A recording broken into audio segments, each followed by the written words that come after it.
I can't have a conversation with Jordan fans, bro, because they don't want to have a real conversation. Well, let's have a real conversation then. Name a time Michael Jordan played in the Eastern Conference, that 6-ring spurt, where he had to worry about 4 or 5 players averaging over 26 points a game in the Eastern Conference. In 1991, when Michael Jordan won his very first championship, there were 5 players in the Eastern Conference averaging 26 points a game or more. Dominique Wilkins averaged 26, Patrick Ewing averaged 27, Charles Barkley averaged 28, Bernard King averaged 28, and Michael Jordan averaged 32. LeBron James fans have ignited another massive controversy. And this time, the internet is tearing itself apart. A viral GOAT debate has exploded across social media, with some fans pushing claims that critics argue completely fall apart under serious basketball analysis. But is this just passionate fandom? Or has the conversation drifted too far from reality?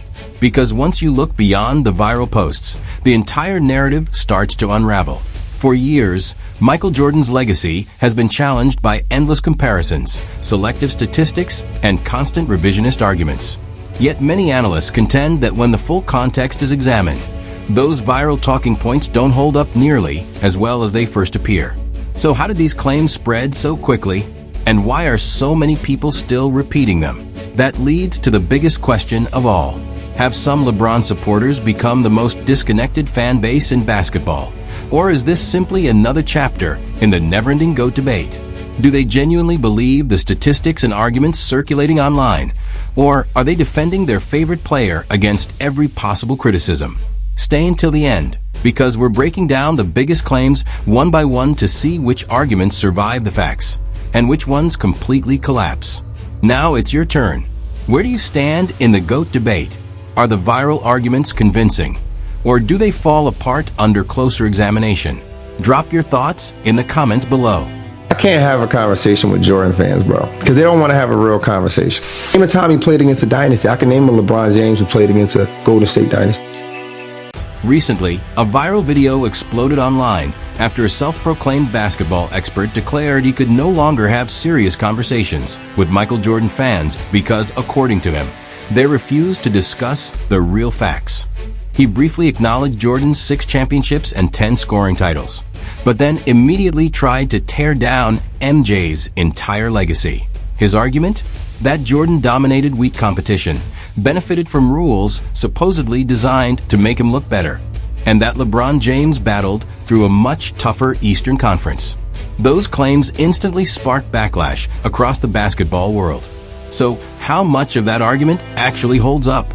Let's break down every major claim, separate fact from fiction, and see where the narrative begins to fall apart. Very interesting. See, the difference between the two careers is, 1, the rules has changed. 2, people were getting challenged. We can go further up and say we can remember the Derrick Rose, the Paul Georges, the DeMar DeRozan who averaged 27 points. Michael Jordan never had to worry about that. And that's the biggest difference. Shaquille O'Neal, Patrick Ewing, and Charles Barkley. First, let's address the viral claim that Michael Jordan scored easily because the rules favored him. League history tells a very different story.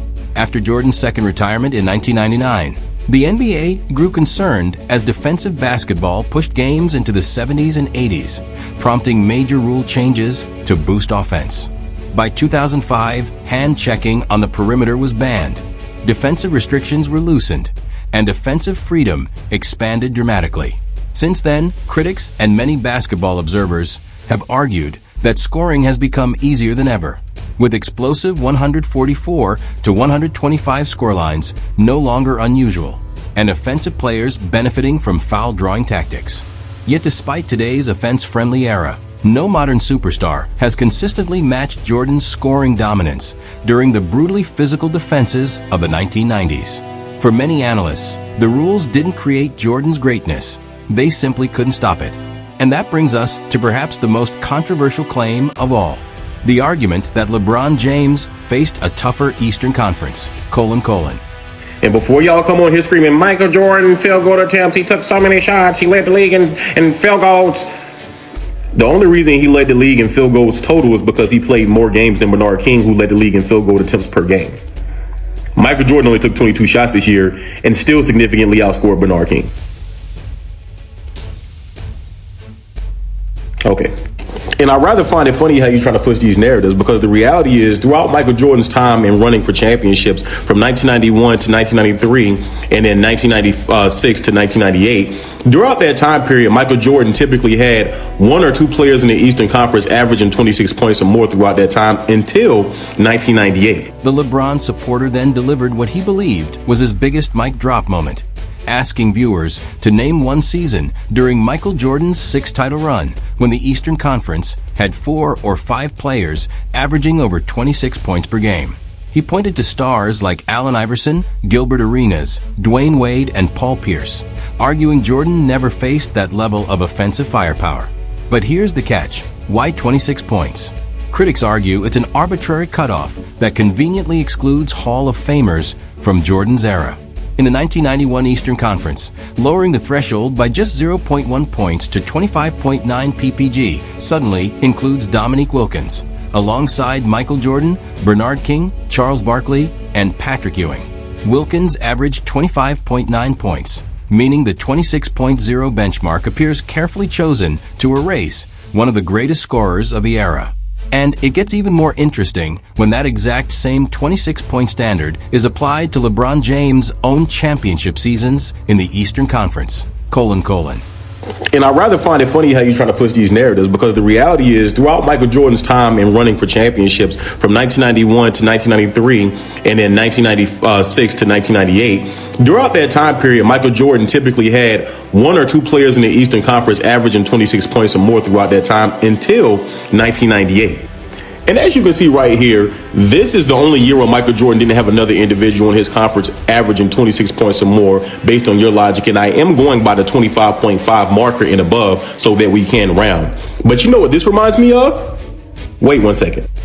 This year, this is what it reminds me of. When LeBron James won his scoring title, there were no players in the Eastern Conference averaging 26 points or more. There were no players in the Eastern Conference averaging 25.5 points or more. And this was 07-08. Hold on, one more time. Hold on, give me one more second. Like this year, wait, no, my fault. These are the only two players in the Eastern Conference averaging 26 points or more. They were on the same team, LeBron James, D Wade. Hold on, one second, hold on. My fault, wrong screenshot. Oh, here it is right here. LeBron James winning an NBA championship throughout his finals runs, the only player in the Eastern Conference averaging 26 points or more. Hold on, I got another one for you. Or, like this year, 2014-15, where there were no players in the Eastern Conference averaging 26 points a game. Hold on, I got more for you. Oh man, not another year LeBron won a championship with no players in the Eastern Conference averaging 26 points or more. But don't wait, there's more. Then the numbers take another surprising turn. During LeBron James' championship runs, the Eastern Conference wasn't overflowing with 26-point per game scorers. In 2016, there were 0 rivals above that mark. In 2013, there were 2. And in 2012, just 1. Remove LeBron himself from a list, and the only opposing Eastern Conference player averaging over 26 ppg during those title seasons was Carmelo Anthony. Compare that with Michael Jordan's championship years, for rivals in 1991, 2 in 1992, 2 in 1993, 2 in 1996, 2 in 1997, and 1 in 1998. Supporters of Jordan argue those numbers weaken the claim that his path through the East was significantly easier. Then came another familiar talking point, that LeBron's legacy is elevated because he faced the Golden State Warriors and San Antonio Spurs dynasties. But critics counter with an uncomfortable fact: those dynasties defeated him in the NBA Finals. Golden State wasn't considered a dynasty before 2015. They became one during the era in which they repeatedly beat LeBron. The Spurs strengthened their dynasty by sweeping his Cavaliers in 2007 and defeating his Heat in 2014.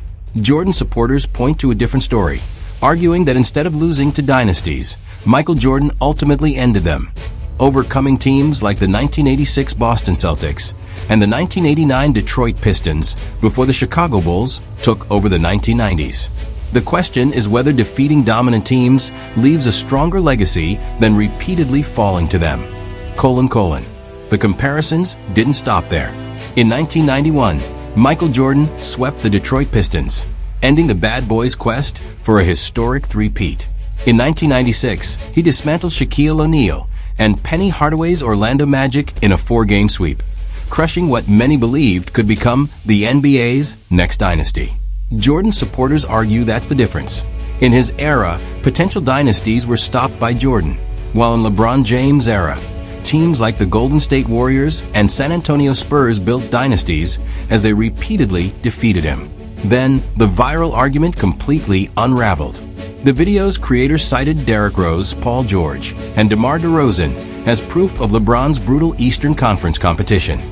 But critics quickly pointed out that Rose's career high was 25.0 ppg in 2011 before injuries.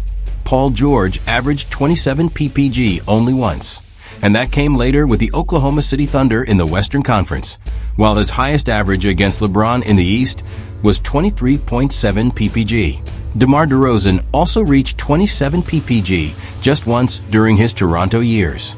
Meanwhile, Jordan's Eastern Conference featured Hall of Fame scorers like Dominique Wilkins, who recorded 6 seasons above 27 ppg, including 2 over 30, along with Bernard King, Charles Barkley, and Shaquille O'Neal, all of whom repeatedly produced elite scoring seasons.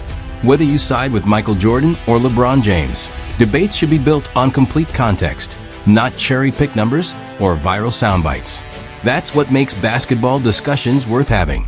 If you enjoyed this breakdown and want more no-nonsense NBA analysis that separates the facts from the headlines, make sure to like this video, subscribe to Hoop Lab, and turn on notifications so you never miss our next deep dive.